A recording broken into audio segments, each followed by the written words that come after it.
우리 옆분들에게 서로 반갑게 인사하시죠. 추운 날 함께 해줘서 감사합니다. 이렇게 할까요? 추운 날 함께 해줘서 감사합니다. 네. 여러분, 목회하면서 목사가 제일 기쁜 때가 언제인 것 같습니까? 여러분들이 밥 사줄 때 같습니까? 그것도 기쁘지만 더 기쁜 것은 사람이 변화할 때가 정말 기쁩니다. 예전에는 저분은 항상 비판적이었는데 어떻게 저렇게 믿음의 말로 변할까? 또 회의할 때 보면은 의장 뭐 이러면서 얘기하던 분이 공동체를 생각하면서 우리가 이런 방향으로 함께 했으면 좋겠습니다, 이렇게 변한다든가, 또 다른 사람에 대해서 함부로 정죄하고 비판하는 말 하던 분이 그럴 사정이 있겠지요, 그리고 그를 위해서 기도해야 되지 않겠습니까, 이렇게 말하고, 또 주일 출석 간신히 해서 그렇게 하던 분이 나중에 성경 공부까지도 참석하고, 이런 모습을 볼 때면 정말 목사로서 보람을 느끼죠. 참 감사하다.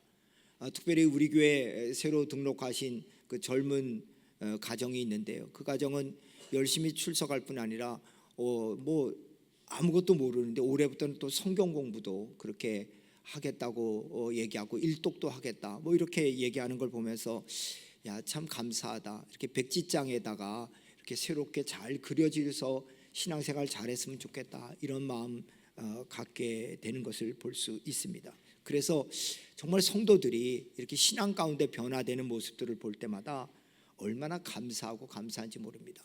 여러분, 하나님께서는 우리가 예수님을 전하잖아요. 예수 믿으세요 하고 전하면은 그분들이 예수님을 영접하더라도 우리 교회에 꼭 오지는 않습니다.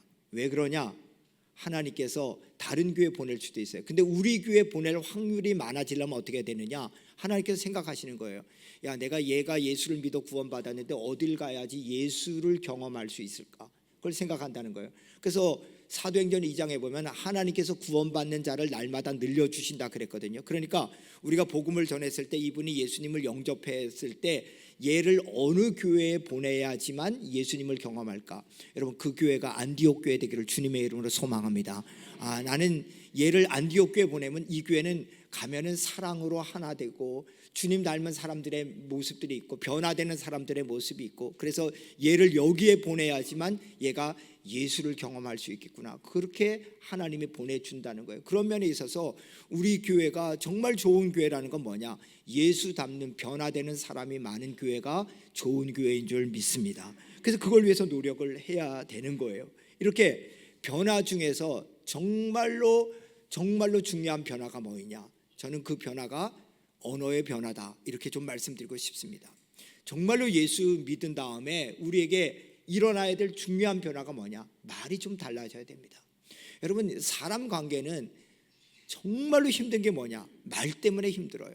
그 사람이 말한 것 때문에 내 삶이 얼마나 힘들어질 때도 있고 그 사람의 말 때문에 축복받을 때도 있는 것이죠. 오늘 우리가 베드로전서 말씀을 읽었는데, 베드로전서 전체에서 우리에게 뭐가 있냐? 우리에게 제사장권이 있다고 얘기를 합니다. 제사장이 가지고 있는 그 특권 중에서 제일 중요한 게 뭐냐? 그게 축복권이거든요.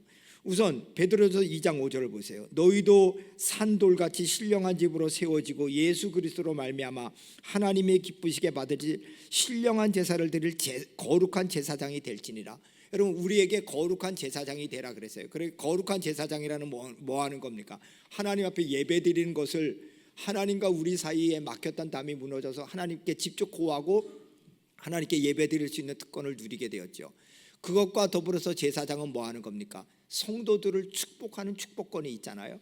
자, 베드로전서 2장 9절, 여러분이 잘 아는 오직 너희는 택하신 족속이요 왕같은 제사장들이요 거룩한 나라요 그의 소유된 백성이니 이는 너희를 어두운 데서 불러내어 그의 기이한 빛에 들어가게 하신 자의 아름다운 덕을 선전하게 하려 함이니라, 이렇게 얘기합니다. 그러니까 베드로는 뭐하냐? 너희들은 하나님께서 거룩한 제사장으로 삼았다. 그리고 너희들을 택했다. 그래서 제사장이라는 것은 하나님 앞에 예배드리는 그런 권리뿐 아니라 또 하나는 뭐냐? 제사장은 하나님이 복의 근원인데 하나님이 우리에게 복을 주시는데 그 복을 위임받아서 선포할 권한을 줬다는 겁니다. 그래서 목사가 축도도 하듯이 여러분들의 입도 뭐하냐, 하나님께서 여러분의 입술에 축복권을 줬기 때문에 여러분들의 입술로 축복하면 축복이 되고 여러분들이 저주하면 그 저주가 이루어진다는 거예요. 그렇기 때문에 우리는 뭐하냐, 정말로 우리들에게 주어진 이 축복권을 잘 활용하는 것이 중요해요. 그래서 베드로는 오늘 8절 9절에서 이렇게 얘기합니다. 마지막으로 말하노니. 여러분, 마지막으로 말한다는 건 뭡니까? 중요한 걸 강조하는 거예요. 모든 걸 정리해서 내가 너희들에게 얘기하니까 너희들 이건 꼭 잊지 마, 이런 게 마지막으로 말하노니예요. 그러면서 뭐라고 얘기합니까? 너희가 마음을 같이하여 동정하며 형제를 사랑하며 불쌍히 여기며 겸손하며 악을 악으로 욕을 욕으로 갚지 말고 도리어 복을 빌라. 이를 위하여 너희가 부르심을 받았으니 이는 복을 이어받게 하려 하심이라. 무슨 얘기입니까? 이를 위해서 너희가 부르심을 받았다는 거예요. 뭐예요? 악을 악으로 갚지 말고 욕을 욕으로 갚지 말고 오히려 복을 비는 거예요. 여러분들이 가진 축복권을 가지고 복을 비는 이것을 위해서 여러분들이 거룩한 제사장으로 부름을 받았다, 이 얘기를 하는 거예요. 그러니까 너희들 하나님께서 왕 같은 제사장으로 부르셨는데 이제는, 예전에는 정말 하나님 앞에 기도하거나 하나님께 아뢰할 때 구약시대는 제사장을 통해서만 됐는데 이젠 너희들이 직접 예수의 이름으로 하나님께 나갈 수 있게 되지 않았느냐. 그러니까 너희들이 하나님 앞에 왕 같은 제사장이 되었다. 제사장은 뭐냐, 이렇게 예배 드리는 것뿐 아니라 또 하나는 뭐냐, 하나님이 주신 축복권을 가지고 다른 사람을 복 빌어줄 권리가 있다. 그러니까 악을 악으로 욕을 욕으로 하지 말고 오히려 복을 빌라. 이것을 위해서 너희가 부름을 받았다. 이게 마지막으로 너희들에게 하는 얘기다. 너희들이 이렇게 부름 받았으니까 제발 너희들의 입을 가지고 축복하며 살아라. 이게 바로 하나님께서 우리들에게 주신 권리다, 이렇게 말씀하고 있는 것입니다. 여러분, 솔직히 악을 악으로 욕을 욕으로 갚는 게 쉽지요, 악을 축복으로 욕을 축복으로 얘기하는 건 너무너무 어렵습니다. 왜? 제가 가지고 있는 성정은요, 나를 힘들게 하는 사람 욕하는 게 쉽지 그 어떻게 복을 빌어줍니까? 아니, 너무 힘들어요. 정말로 힘든 일이잖아요. 근데 너희들은 왕 같은 제사장이다. 그러니까 제사장의 특권을 가지고 너희들 복을 빌어야 된다. 그래도 그래야 된다. 이것을 위해 부름받았다. 이게 베드로가 오늘 본문 말씀에서 하는 얘기입니다. 왜 베드로가 이렇게 얘기했을까?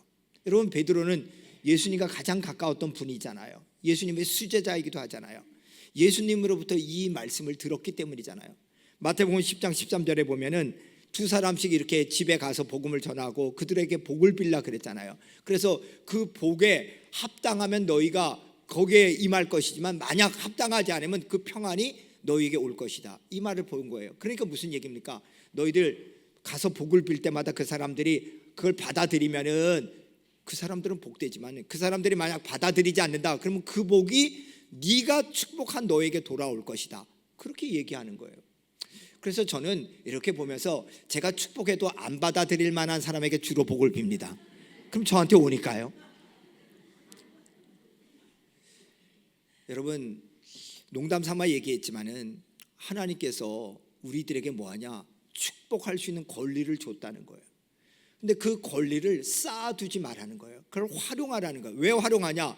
너가 마음껏 활용해라. 그래서 그 사람이 그걸 받으면 그 사람은 그렇게 되지만은 그 사람이 그걸 받아들이지 않으면 너에게 오는 거 아니냐. 근데 왜 너를 복되게 하는 축복권을 활용하지 않느냐?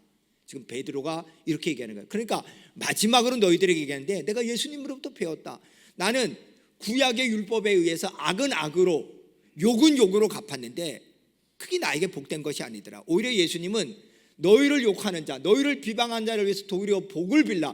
합당하면, 그 사람이 그걸 받을 만한 자격이 있으면은 그 사람이 복이 되겠지만 오히려 네가 뭔데 나한테 이런 얘기하고 대들면은 오히려 그 복이 너에게 온다. 그러니까 너 입을 가지고 말을 하나님이 기뻐하는 방향으로 써 나가라, 이렇게 얘기하고 있는 것입니다. 여러분, 그렇기 때문에 우리는 정말로 우리들의 언어가 변화되어서 우리들의 언어 때문에 우리 성도들이 살고 여러분들이 속해 있는 공동체가 살아나는 역사가 있기를 주님의 이름으로 축원드립니다. 그렇다면은 어떻게 할 때 우리가 이런 복된 언어를 가져올 수 있을까? 그 삶의 자세가 뭘까? 오늘 8절 말씀에 그 답이 있다고 저는 생각합니다. 8절 말씀 우리 같이 다시 한번 읽읍시다. 시작. 마지막으로 말하노니 너희가 다 마음을 같이하여 동정하며 형제를 사랑하며 불쌍히 여기며 겸손하며. 여러분, 베드로는 지금 뭐라고 얘기하냐? 너희들이 악을 악으로 갚지 않고 욕을 욕으로 갚지 않고 오히려 축복하는 사람이 되기 위해서는 세 가지의 마음이 필요하다는 거예요. 첫 번째는 다 같이 마음을 같이 하여, 두 번째는 동정하며 형제를 사랑하며 불쌍히 여기며, 마지막으로 겸손하며. 이렇게 세 가지로 나눠가지고 우리들에게 얘기하라는 겁니다. 그래서 제일 먼저 마음을 같이 하여 동정하는 마음을 가지는 것, 이것이 뭐냐? 바로 다른 사람을 복빌 수 있는 첫 번째 마음이라는 겁니다. 다시 말해서 동정한다는 건 뭐예요? 상대방의 입장에서 생각한다는 겁니다. 왜 저런 일이 벌어질 수밖에 없을까?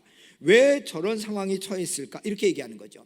그러니까 우리는 동정하는 마음을 갖기 시작하면 상대방에 대해서 이해한다는 겁니다. 예배 시간에 어떤 아이가 막 울면은 뭐라고 얘기합니까? 아니, 애 관리를 어떻게 해서 저렇게 돼? 부모께 속이나 썩이겠군, 이렇게 얘기하는 것과 야, 저 녀석 훌륭한 찬양대원이 되겠군 하는 게 다르다는 거죠. 그러니까 애가 우는 마음을 두고 엄마 마음이 얼마나 속상하겠습니까? 지금 예배 시간에 애가 울면은 그럼 뭐 하는 겁니까? 정말 애 관리도 못하고 이러는 마음보다는 그래, 애는 울 수 있는 거지, 또 울어야 애지, 이런 마음은 다르다는 거죠. 그러니까 너희 마음속에 마음을 같이 하여 동정하는 마음이 있을 때 복을 빌 수 있다는 겁니다.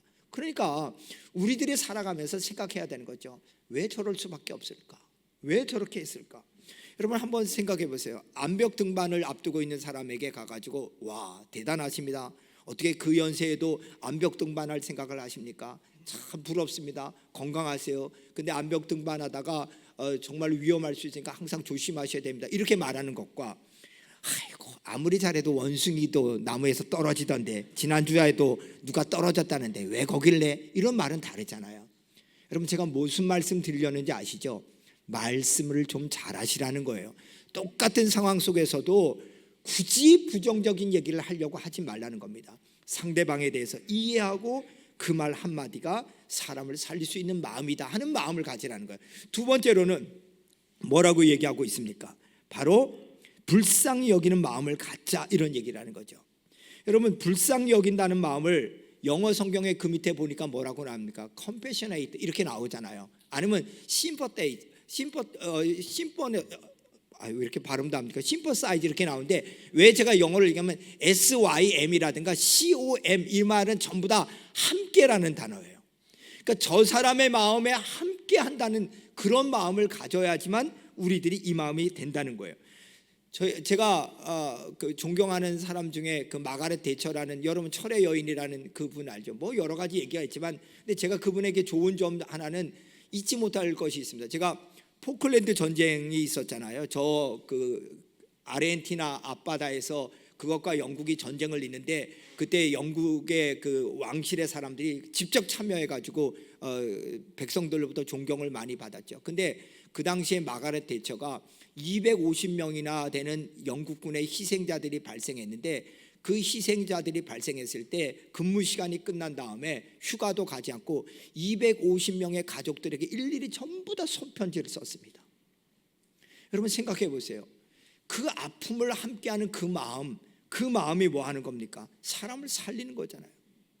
여러분 한번 생각해 보세요. 우리도 뭐 세월호라든가 또 뭐 얼마 전에 있었던 제주항공 여객기 사건이라든가 이태원 사건이라든가 정말 많은 희생자들이 있는데, 우리 마음속에 뭡니까? 왜 거길 가서 왜 그런 것보다는 그 마음속에 뭐 하는 겁니까? 같은 마음, 동정하는 마음, 함께하는 마음을 가지면서 그 가족들은 얼마나 힘들까? 그 가족은 얼마나 힘들까? 여러분, 자녀를부터 앞세운 부모들은요, 죽을 때까지 그걸 잊겠습니까? 저는 저희 아버님도 이렇게 살아계신 동안에 저희 형님이 SK 다니다가 과로사인지 화장실에 있다 쓰러져서 하나님의 부름을 50대에 받았거든요. 근데 가만히 보니까 저희 아버님을 보니까 형님부터 돌아가셨잖아요. 근데 평생 돌아가실 때까지 그게 그 마음속에서 지워지지가 않거든요. 여러분, 중고등학교 아이들이 죽고 대학생 아이들이 죽고 항공기로 그런 가족들이 죽었을 때 우리 마음은 어떨까? 근데 제가 대처라는 그 여인을 보면서 참 훌륭하다, 지도자가 그렇구나, 일일이 그 가정 하나하나에게 손편지를 쓰면서 그 마음을 위로했던 그 마음, 바로 그 마음을 가지면서 너희들이 다른 사람에게 복을 빌라, 이렇게 얘기하고 있는 모습을 볼 수 있습니다. 여러분, 아브라함 요아스 헤셀이라는 아주 유명한 유대인 랍비가 있죠. 그분이 우리에게 이런 얘기를 했어요. 우리 시대의 사람들은 말을 하고서도 그 말대로 살아야 한다는 부담감을 전혀 느끼지 않는다. 여러분, 이 말은 뭡니까? 우리가 얘기하는 것이 곧 우리의 한 부분인데 말하는 것과 우리의 삶이 다르기 때문에 항상 말썽이 일어난다는 거예요. 여러분, 말썽은 뭐예요? 말이 성이 나기 시작하면 문제가 생기는 거잖아요. 그래서 하이데거는 뭐냐? 언어는 존재의 집이라 그러잖아요. 아무리 그 사람이 어떻게 살던 말하는 걸 보면 그 사람의 존재를 알 수 있다는 거예요. 그런 면에 있어서 여러분들이 마음을 같이 하고 동정하고 다른 사람을 불쌍히 여기는 그 마음이 여러분과 저에게 분명히 있기를 주님의 이름으로 축원드립니다. 김명하 씨가 쓴 10대라는 이름의 외계인이라는 책에 보니까 재밌더라고요. 여러분, 10대라는 아이들은 외계인이라는 거예요. 어디로 튈지도 모른다는 거예요. 하루는 말도 안 하고 침묵하며 방황하는 10대의 딸과 마주한 부모가 그 딸에게 이렇게 얘기했다는 거예요. 너 정말 힘들구나.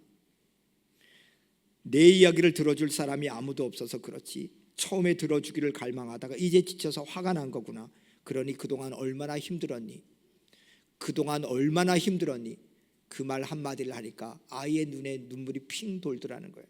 그러면서 이 김영하 씨가 이렇게 썼더라고요. 자녀는 잘못을 저지르면서 배우고 부모는 그것을 용서하면서 배운다. 참 그 말이 와닿았어요. 자녀는 잘못하면서 배우고 부모는 그것을 용서하면서 배운다. 그래서 우리들의 마음속에 뭐 하는 겁니까? 그 사람의 마음을 공감하는 것에부터 우리들 마음속에 복을 빌 수 있는 마음이 생긴다는 겁니다. 저는 우리 안디옥 식구들이 우리가 이웃을 사랑하자, 섬기자 그러는데 여러분들과 제가 정말 이웃을 섬기는 것, 그 섬기는 것의 가장 기본이 우리들의 입술부터 변화되기를 주님의 이름으로 축원드립니다. 그래서 말 한마디를 하더라도 그래, 얼마나 힘들어, 내가 그 마음 알아, 정말로 당신을 위해서 내가 꼭 기도할게. 그 빈말이 아니라, 여러분, 기독교인들이 가장 빈말이 뭐죠? 기도한다는 얘기잖아요. 근데 그냥 기도가 아니라 정말 기도할게, 언제든지 전화해, 그렇게 얘기하는 거. 여러분, 그런 마음을 가지고 여러분들이 살아가시기를 다시 한번 주님의 이름을 축원드립니다. 그러면서 세 번째로 뭐라 그럽니까? 겸손하게 합니다. 여러분, 겸손은 뭐합니까? 남의 허물을 보지 않고 그 사람을 내가 나보다 더 낮게 여기면서 섬기겠다 하는 마음이 겸손이잖아요. 여러분, 겸손하다는 건 뭐예요? 다른 사람 아래에서 그 사람을 바라볼 줄 아는 그런 마음을 얘기하는 거잖아요. 그게 주님의 마음이잖아요. 여러분, 주님은 우리보다 높은 데 계신 분이지만 하나님과 동등됨을 여기지 않고 내려오셨던 마음이잖아요. 그러니까 예수님 뭐라고 해요? 나는 마음이 온유하고 겸손하다, 이렇게 얘기하잖아요. 그래서 본문 10절 11절에 보니까 이렇게 얘기합니다. 그러므로 생명을 사랑하고 좋은 날 보기를 원하는 자는 혀를 금하여 악한 말을 그치며 그 입술로 거짓말을 하지 말고 악에서 떠나 선을 행하고 화평을 구하며 그것을 따르라, 이렇게 얘기합니다. 여러분, 어떨 때는 약간 이 말씀 들으면서 이거는 베드로가 우리에게 협박하는 말 같다. 10절에 이러잖아요. 생명을 사모하고 좋은 날 보기 원하냐? 그러면 혀를 금하고 악한 말 그치고 거짓말 하지 마. 너 정말로 생명을 얻길 원해? 좋은 날 보길 원해? 그러면 말 제대로 해. 지금 이렇게 우리에게 말씀하고 있는 것입니다. 여러분, 이 말은 뭐냐?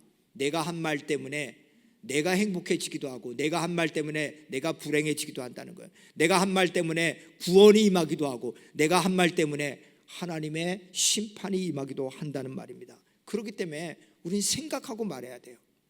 여러분, 앵무새는 말을 너무너무 잘해요. 누가 얘기하면 그거대로 따라해요. 여러분, 그런데 앵무새는 사유하지 않잖아요. 만약에 우리가 말은 잘하는데 생각하지 않고 하는 말은요, 우리 앵무새랑 다르지 않아요. 그렇기 때문에 말이 작은 부분 같지만 소중하게 얘기해요. 동물과 곤충 가운데 가장 사람에게 위협이 되는 게 뭔지 아세요? 호랑이나 사자가 아니라는 거예요. 여러분, 사람에게 가장 위협이 되는 것이 뭐냐? 여러분, 놀랍게도 모기라는 겁니다. 모기는 1년에 사람을 200만 명을 죽인다 그럽니다. 말라리아라든가 여러 그 병들을 통해 가지고, 여러분, 모기는 아주 작은 거지만 그러나 그 모기가 사람을 그렇게 많이 죽인다는 거예요.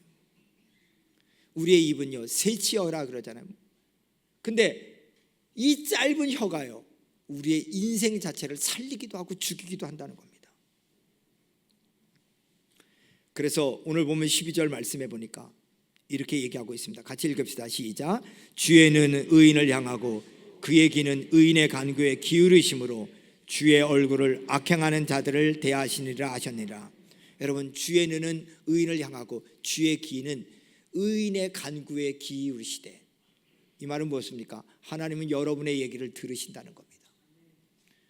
그렇기 때문에 우리가 말이 얼마나 중요한가. 제가 나눔과 섬김에 대해서 지난주에는 하란의 그 목자들 같은 아름다운 공동체 얘기했고, 오늘은 뭐하냐?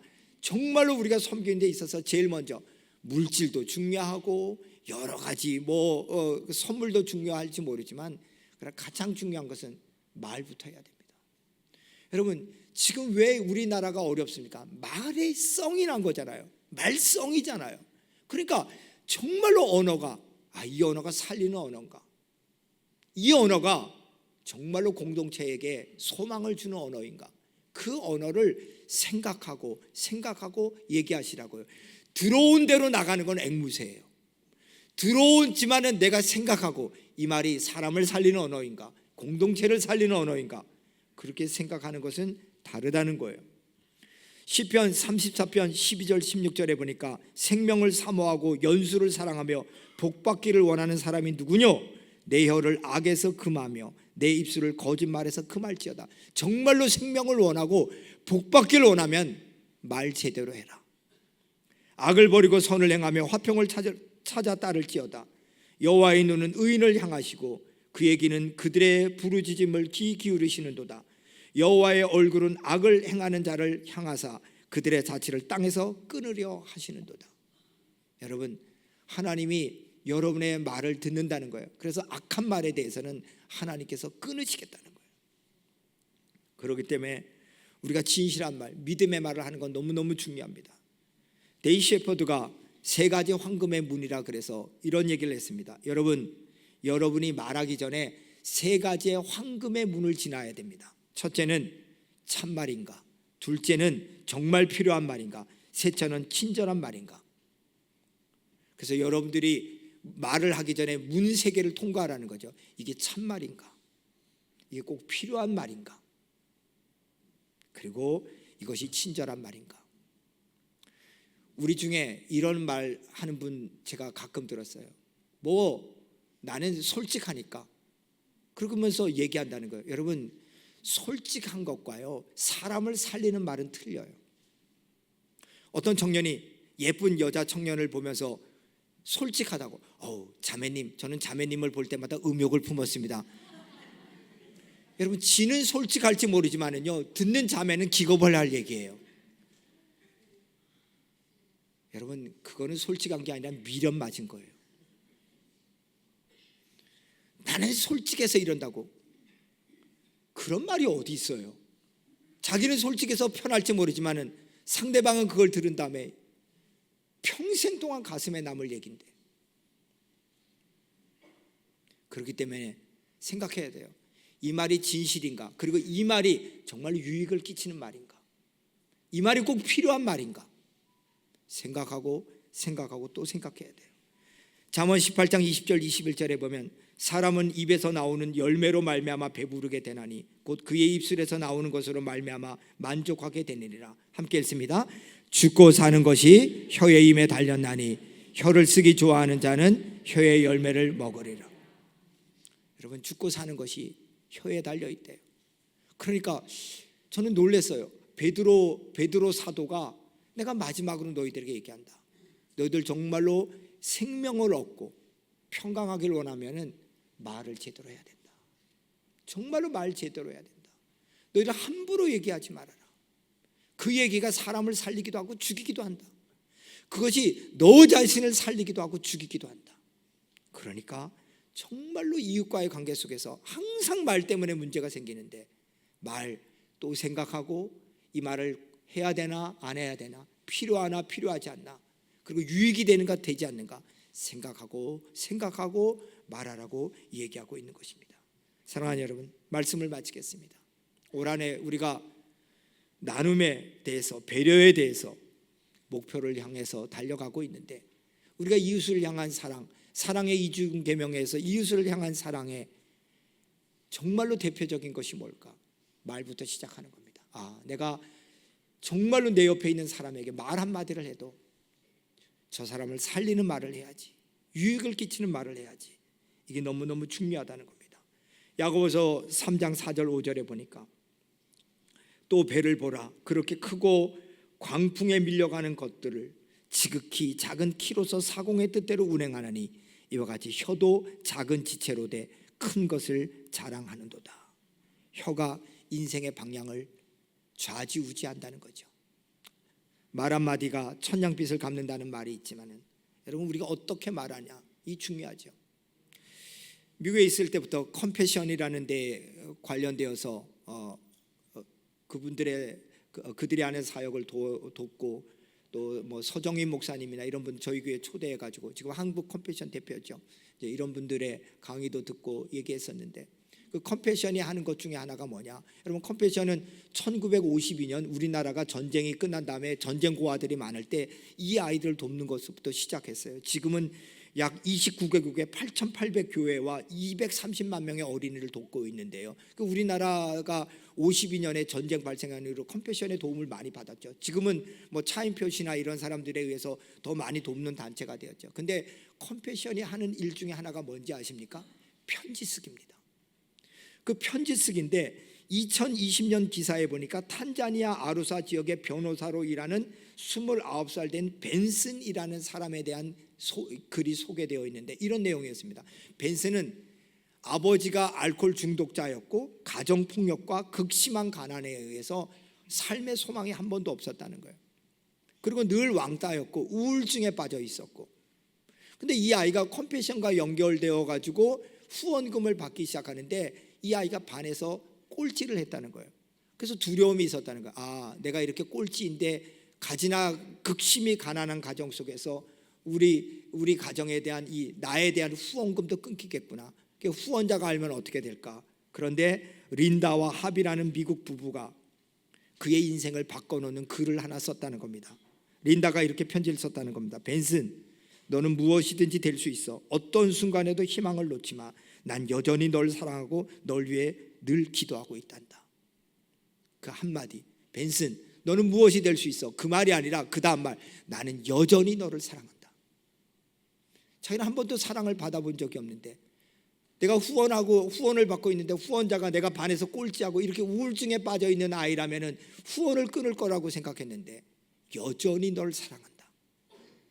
그 말이 자신을 변화시켰다는 겁니다. 그 다음부터는, 그래, 나를 사랑하는 사람이 있어. 그래, 열심히 공부해서 나처럼 어려운 아이들을 위해서 도와야지. 그래서 변호사가 되고 그렇게 섬기는 사람이 되었다는 것입니다.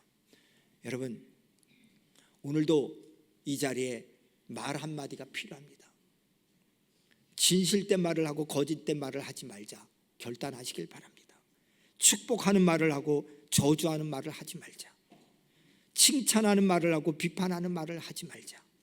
긍정적인 말을 하고 부정적인 말은 하지 말자. 믿음의 말을 하고 불신앙인 말을 하지 말자. 화평케 하는 말을 하고 화평을 깨는 말을 하지 말자. 덕을 세우는 말을 하고 덕을 잃게 하는 나쁜 말은 하지 말자.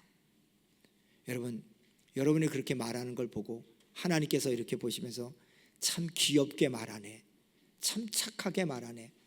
여러분, 그게 얼마나 복될까요? 어린아이들 말하는 거 보고도, 야, 얘는 어떻게 말을 이렇게 이쁘게 하지? 이럴 때 있잖아요. 하나님이 여러분과 저를 보면서 참 말 잘하네, 얘는 어떻게 이렇게 귀엽게 얘기하지?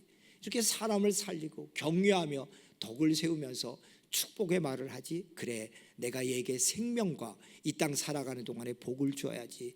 그렇게 말씀하신다는 겁니다. 여러분, 성경은 너무너무 언어에 대한 얘기가 많아요. 정말로 우리들에게 이 얘기를 많이 하는 이유는 뭐냐? 그만큼 중요하다는 겁니다.